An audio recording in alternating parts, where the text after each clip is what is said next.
గెలిపించిండ్రు, ప్రజా పాలన తీసుకొచ్చిండ్రు. ఇవాళ కేసీఆర్ను ఓడించిండ్రు మీరు, కేసీఆర్ను ఫామ్ హౌస్కు పంపించిండ్రు మీరు. ఇవాళ కేసీఆర్ ఇక లేవ్వలేడు, కారు షెడ్డుకు పోయింది, కార్ఖానా నుంచి మళ్ళా వాపసు రాదు. కారు ఇంకా తూకానికి అమ్మాల్సిందే.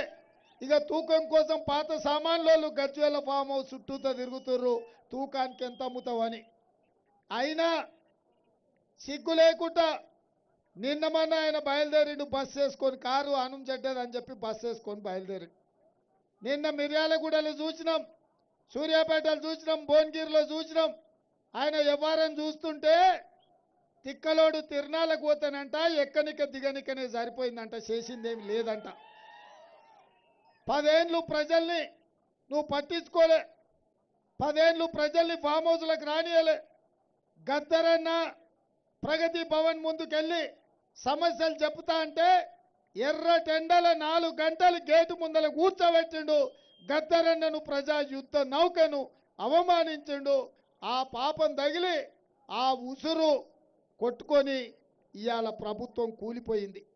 అందుకే ఇవాళ ఆనాడు పేద ప్రజల చెమట అంటే అసహించుకునే చంద్రశేఖర్ రావు ఒక్క దెబ్బకే దిమ్మ తిరిగి తాగింది మత్తు వదిలి ఇవాళ ఊర్లు పట్టుకొని తిరుగుతున్నాడు.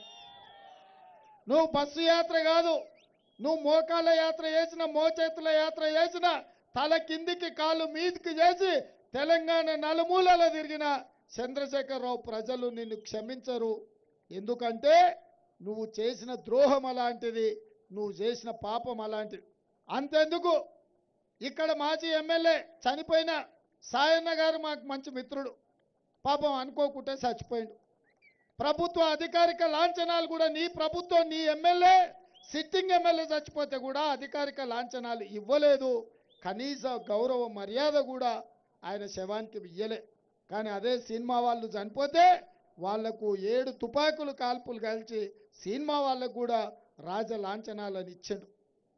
ఈ కంటోన్మెంట్ ప్రజలంతా అలకగా మర్చిపోరు నువ్వు చేసిన ద్రోహం, నువ్వు చేసిన మోసం.